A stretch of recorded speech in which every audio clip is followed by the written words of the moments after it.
Hello YouTube, this is Asatsu5 and today I'm reviewing native kale products. But before I get started, you see a book right here, and I went to a used bookstore, and this is a second edition, The Two Towers by J.R.R. Tolkien, the second in the series of Lord of the Rings.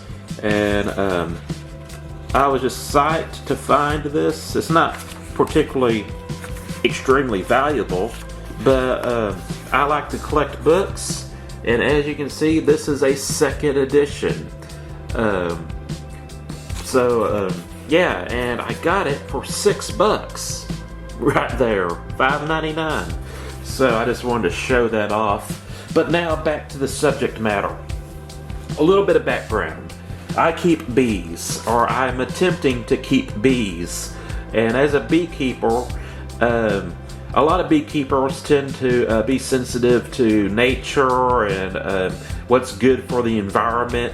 And it doesn't mean they're vegan, it doesn't mean they're hippies. It's just that, you know, you don't want pesticides in your honey, and you don't want your bees to be unhealthy. And with your collecting honey, you're rejecting processed sugar or refined sugar for something that's a little bit more natural and not just natural, but specific to your environment. And honey varies from location to location, so the taste varies from location to location. And honey is a taste of that location. So you can get Arabian honey, Royal Sindar honey. You can get Nepali or crazy honey or mad honey. You can get New Zealand Manuka honey, which is very medicinal. So anyways, I was shopping at Walmart to buy sugar. It's funny, I have to, as a new beekeeper, there's two ways I can do this. I can either buy honey, or I can buy just refined sugar, which seems counterproductive, but I'll be able to wing off of it soon, to make sugar water while my bees are being established. And I'm just trying to make the environment optimal for them to produce beeswax and have food stores for when winter hits. And next year I'll be able to actually rely on their honey production. But anyways, I was shopping for stuff for my bees, and I went to the deodorant section because I need deodorant, and I saw this. This is native deodorant. It's, as you can see, paraben free and aluminum free. And not only that, this is 100% plastic free. So you can theoretically compost this, recycle it, you know, and there's the ingredients if you want to see it. And focus. And anyways, this is completely plastic free. There was no plastic. It's all paper or cardboard, whatever you want to call it, chipboard. And it's not really, there's no real retraction process.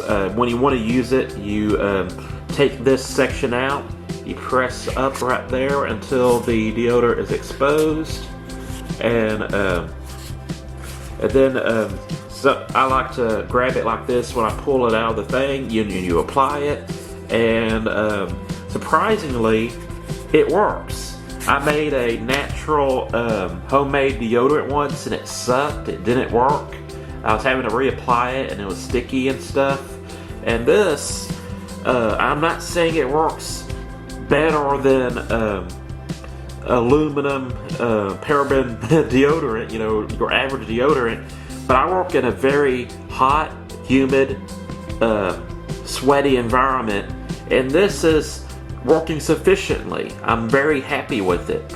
And I just kind of read off some of the things that this company claims. They claim, that is, I'll put this right here, and I don't know if they'll focus, but it says clean and effective, simple and effective, naturally derived ingredients, cruelty-free and vegan, which I'm not convinced that vegan is always healthy.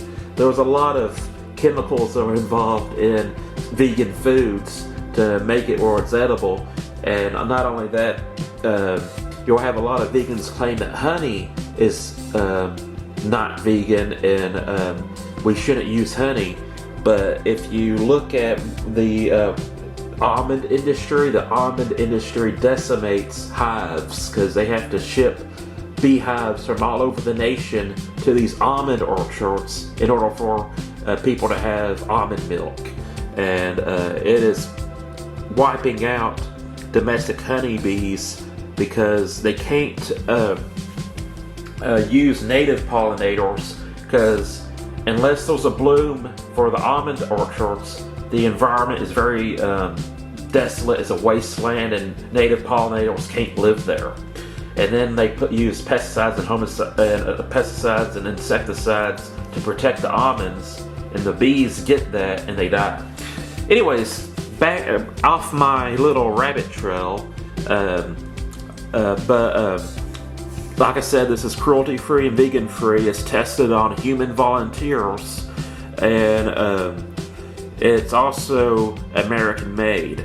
Now, the American-made to me is more important than the cruelty-vegan aspect. But it's cool that you're getting human volunteers to test this stuff out. I don't know how you'll test deodorant out on an animal, but yeah, shampoo being tested on a human. I mean, that's a cool idea. But I also like the fact that it's American-made. It's a Californian-based company, and they have a lot of different products. They have shampoo, conditioners, lotions, sunscreens, deodorants, and shampoos. Now, I've only tried this deodorant, and this is a limited edition honey cigarro. And yes, I got this purely for the fact that it's supposed to have a honey scent to it, and this is a brand new container. I just got it in the mail.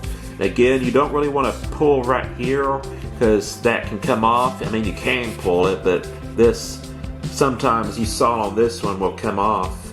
So I like to grab it from under here and pinch and pull. It comes in a cylinder like this when it's brand new, and it'll eventually get round. And like I said, I'm not claiming that it's more effective than the traditional deodorants, but it legitimately works. But that, I'm not just super impressed with the deodorant as far as why I'm wowed. Like, this is cool, but the shampoo is what I'm really proud of. And so they have different shampoos with different volumizers, scalp rejuvenation, moisturizers, 2-in-1s. They have they have different styles, and this is daily clean. And as you can see right there, ingredients made with 10 ingredients or less. And here are the ingredients. It tells you what the ingredient is and what it does. So you got the ingredients, and you have what the actual meaning is and what it does. And so that's cool. I mean, very few ingredients, but that's still not really what wows me. I was impressed that this has minimal ingredients and the good ingredients, and what they do. That's all cool and stuff. What really impressed me, and I'm going to show this to you, as I was taking a bath, and I reached over and squished this, and my hand got slimy and shampoo-y, if you will. I'm not saying this in a bad way, but I couldn't see anything. I was like, huh? I scrolled it again, and watch this. Look at this. Look at that. It's clear as water. There's no color to it. It's completely see-through. It's not opaque. It is literally clear. And it smells good. And I was like, wow, because I'm so used to using Axe shampoo, tea tree shampoo from Paul Mitchell, those other shampoos and stuff from like Old Spice and you're used to seeing body wash and shampoos in like purple, green, sometimes white, and I was just shocked that this shampoo had the transparency and lack of color of water. And I don't know why, that just amazed me. And I was like, man, I want to use this shampoo because it doesn't have any extra stuff in it that's not necessary. And this shampoo suds up pretty good. You can lather it up and it works. And I'm really happy with it. But that's just the simplest thing. You have all these 10 or less ingredients, and it tells you what it does. And when you read that at the grocery store or the superstore, you're like, yeah, that's cool. But to me, that's what sold it for me, was completely translucent, transparent, clear shampoo. And I just wanted to share that with you. And so this is what I'm using now. And I chose to they make deodorant in plastic containers that have the little dial at the end that retracts it and stuff. And and that's cool. I have no problem with those plastic containers per se. But as a beekeeper who has a mind for the environment, I decided to get the plastic-free ones. Interestingly enough, J.R.R. Tolkien could be described as a tree hugger. Now, he's not liberal, he's pretty conservative, but he is very in touch with his environment. He was alive before the automobile was really a thing, or a common thing, and he loved trees. He describes trees in his books pretty deep, in good detail, in his short stories. And he's using terminology that, it's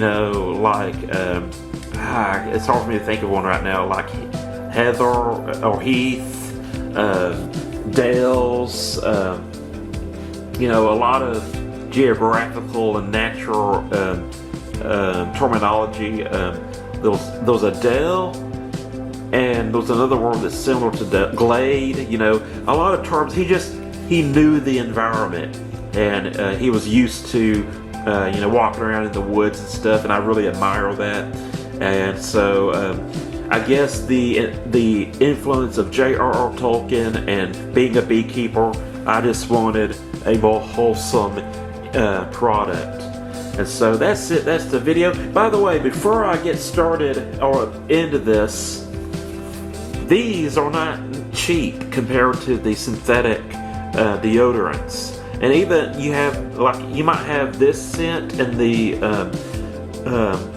plastic free, and you might have it in the plastic one, but they all cost the same. And this is going to turn a lot of you off on this product, but it's about $12 for a stick of deodorant. I can't remember how much this costs, but to me this works good enough, and it seems more wholesome, and theoretically it's going to compost and biodegrade, so I'm willing to make the switch. And I'm not here to convince you to make that switch, but I am here to tell you that this shampoo really impressed me as far as its lack of ingredients and lack of color, and this is working sufficiently. You have some deodorants that claim to go for 72 hours, but this has worked sufficiently, and I'm pretty happy with it. And I work in a very hot, sweaty, dusty, humid environment.